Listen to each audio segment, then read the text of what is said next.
আমাদের স্টুডেন্টরা তোমাদের একটা রিকোয়েস্ট, সেটা হচ্ছে যে 139 পৃষ্ঠার 10 নম্বর সম্পাদ্যটা এটা একটু করে দেখানো। তাহলে আজকে আমরা 10 নম্বর সম্পাদ্যটা করব। প্রশ্নটা হলো ABCD চতুর্ভুজের কর্ণ দুইটি।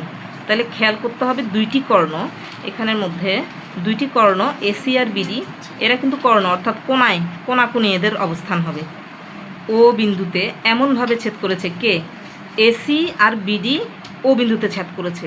তাহলে AC আর BD এমনভাবে ছেদ করেছে, তার মানে কর্ণগুলো যদি AC আর BD দুইটি কর্ণ যদি ও বিন্দুতে ছেদ করে, তাহলে আমাদেরকে বুঝতে হবে যে মানে ও বিন্দুর মনে করলাম এটা AB, তাহলে AB এর অর্ধেক ও বিন্দুর এই পাশে আর অর্ধেক ওই পাশে, জিনিসটা এটা বুঝে নিতে হবে। আবার AC, আচ্ছা AC আর থাকলো BD, ধরে নিলাম এটা BD, তো BD এমনভাবে ছেদ করেছে, তাহলে এটা যদি ও বিন্দু হয় এদিকে B এদিকে D, অর্থাৎ ও বিন্দুর এক পাশে B এক পাশে অর্ধেক আরেক পাশে অর্ধেক, মানে পুরো কর্ণটার অর্ধেক ও এর এক পাশে থাকবে আরেক পাশে থাকবে। এটা চিন্তা করে নিতে হবে, এটা প্রশ্নটা দেখে বুঝে নিতে হবে।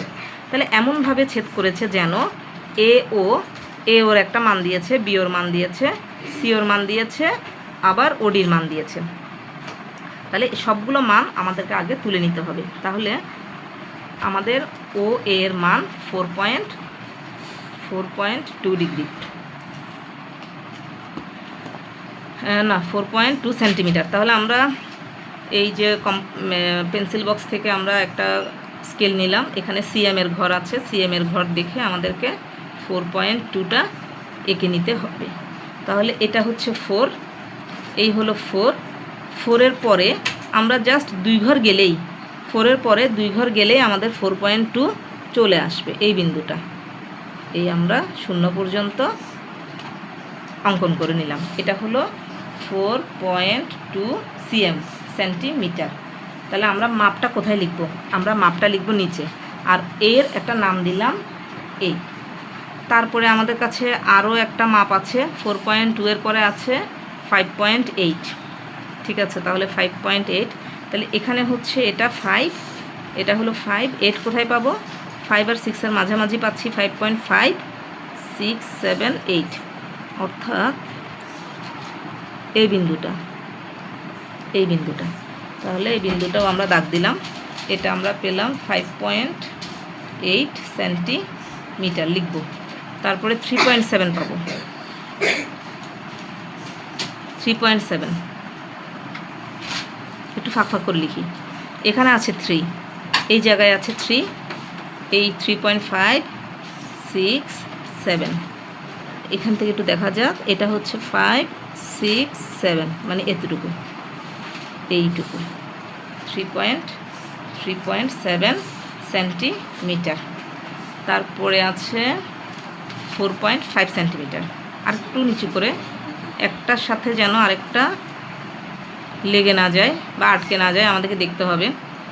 4.5, এই হলো 4, আর এই মাঝামাঝি এটা হলো 5, তাহলে এখান থেকে আমরা 0 পর্যন্ত গেলাম।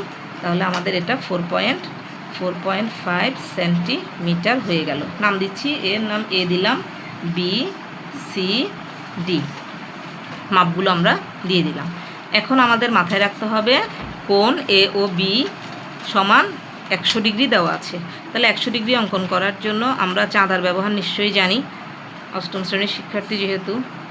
আমরা এভাবে করে একটা বেজ লাইনটা আমাদের তৈরি করে নিব, তারপরে বিন্দু বরাবর এবং 180 ডিগ্রির দাগ বরাবর আমাদেরকে চাঁদাটাকে এমনভাবে দাগ বরাবর বসাতে হবে। দেখো এখানে কিন্তু আর আমরা যে পেন্সিলের দাগটা দিয়েছি সেটা কিন্তু আর দেখা যাচ্ছে না, এমনভাবে বসাতে হবে। আর এই যে নিচে 10, 20, 30, 40 এভাবে করে আমরা 100 পর্যন্ত আসবো। এই যে 100 দেখা যাচ্ছে, এই যে 100, এই 100 ঠিক বরাবরে এভাবে কাঁটাটা ধরে এই জায়গায় পেন্সিল দিয়ে আমরা একটা বিন্দু স্থাপন করে নিব। তাহলে এই দিক থেকে আমরা এই যে এই অঙ্কনটা আমরা করে নিলাম। তাহলে এখানে আমাদের যে কোণটা তৈরি হলো তার নাম হলো 180 ডিগ্রি, নাকি 100 ডিগ্রি। এখানে দেওয়া আছে কি 100 ডিগ্রি, খেয়াল করতে হবে।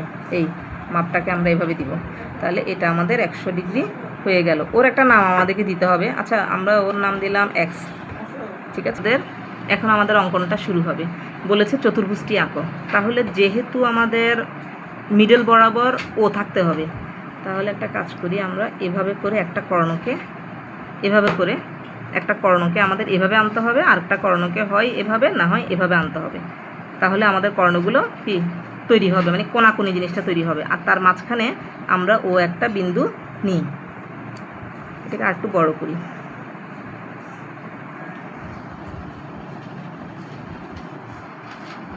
একটু বড় করলাম, পুরোটা মিলে একটা।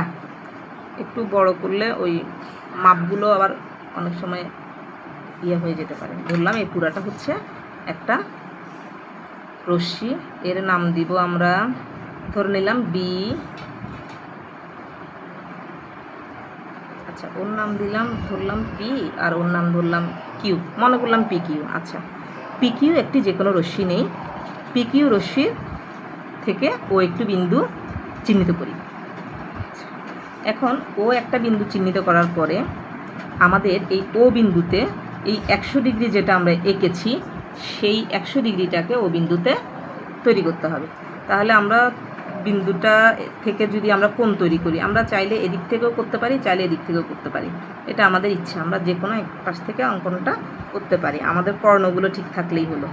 মনে করে এভাবে করে করলাম, তাহলে বেসটা হলো কোত্থেকে, এই আমাদের এটা হলো আমাদের মাপ 100 ডিগ্রির মিডল অংশের মাপটা হলো এটা।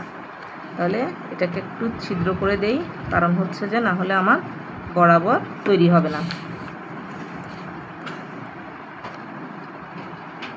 খেয়াল করতে হবে এই যে স্কেলটা বসিয়ে এই ছিদ্র বরাবর পেন্সিলের ধারটা বরাবর বসেছে কিনা সেটা অবশ্যই আমাদেরকে মাথায় রাখতে হবে।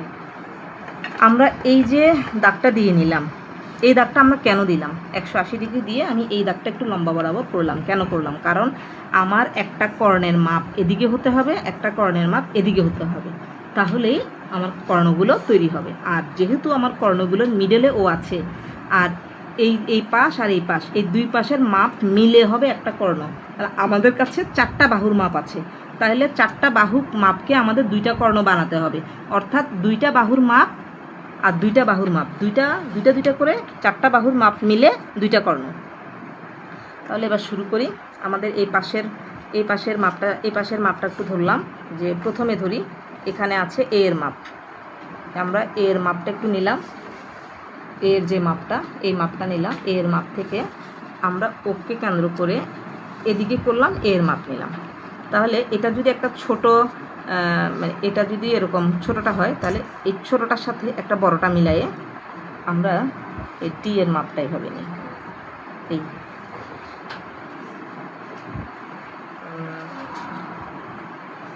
আচ্ছা না, এর মাপের সাথে সি এর মাপটা নিই, কারণ এটা ছোট আর ওটা ছোট। এর মাপ তো নিয়েছি, এবার সি এর মাপটা নিই। এই সি এর মাপটা, এদিকে এর মাপ, এদিকে সি এর মাপ, অর্থাৎ এইটুকু অংশ আর এইটুকু অংশ মিলে আমাদের একটা কর্ণ। তাহলে এদিকে নিয়েছি এ এর মাপ আর এদিকে নিয়েছি সি এর মাপ, কারণ এই দুটো মাপই ছোট মাপ ছিল আমাদের। এবার এদিকে দেখো, এই মাপটা এদিক থেকে নিলাম, কার মাপ, বি এর মাপ, আর এদিক থেকে নিচ্ছি ডি এর মাপ। তাহলে এদিক থেকে বি এর মাপ নিলাম আর এদিক থেকে ডি এর মাপ নিলাম। তাহলে আমার এদিকে 4টা কোণা তৈরি হলো। এখন এগুলো আমরা যোগ করে দিব, এই কোণাগুলোকে যোগ করে দিব।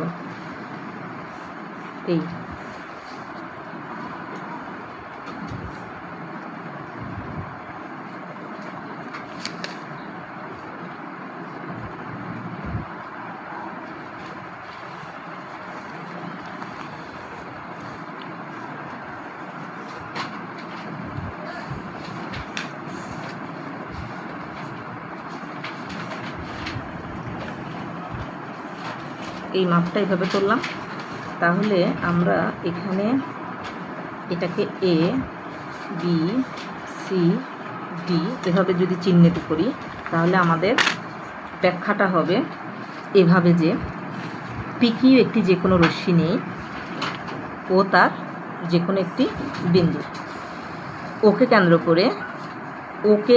করে পি ও, এই যে এখানে আমরা দুটো অঙ্কন করেছি, সেখানে আমরা নাম দিতে পারি। ধরে নিলাম এটার নাম হলো ই আর এটার নাম হলো এফ। তাহলে আমরা এভাবে বলি যে P O E equal to কোণ এক্স অঙ্কন করি, মানে P O E equal to কোণ এক্স অঙ্কন করি এবং নিচের দিকে বর্ধিত করি, ই পর্যন্ত বর্ধিত করি।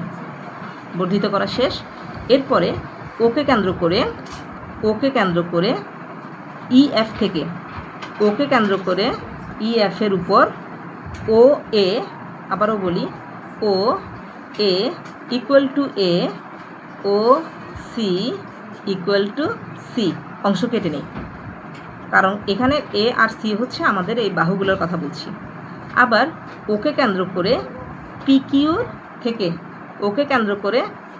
থেকে আমরা কি করেছি, O B equal to B আর O D equal to D অঙ্কন করি। তাহলে অঙ্কন করি এ বি, বিসি, সিডি এবং এডি যোগ করি। যোগ করার পর এখানে কি দাঁড়ালো, A B C D E হবে উদ্দিষ্ট চতুর্ভুজ। আর এদিকের যে মাপটা, এসি একটা মাপ, আমাদের বইয়ে বলেছে না এসি একটা কর্ণ, আবার বিডি একটা কর্ণ, এই কথাটাকে আমরা কি করেছি, মিলিয়ে সেভাবে বসিয়েছি। অর্থাৎ এদিকে যদি এ হয় এদিকে সি হবে, এসি মিলে একটা কর্ণ হবে, এদিকে বি হলে এদিকে একটা ডি হবে, অর্থাৎ বিডি মিলে কর্ণ হবে। তাহলে আমাদের বইয়ে বলেছিল এবিসিডি চতুর্ভুজের কর্ণ দুইটি এসি এবং বিডিকে ও বিন্দুতে এমনভাবে ছেদ করতে হবে যেন এই এও, ওবি, ওসি আর ওডি হয় এবং সেটা একটা চতুর্ভুজ হয়। তাহলে এখন এবিসিডি একটি চতুর্ভুজ, উদ্দিষ্ট একটি চতুর্ভুজ তৈরি হলো।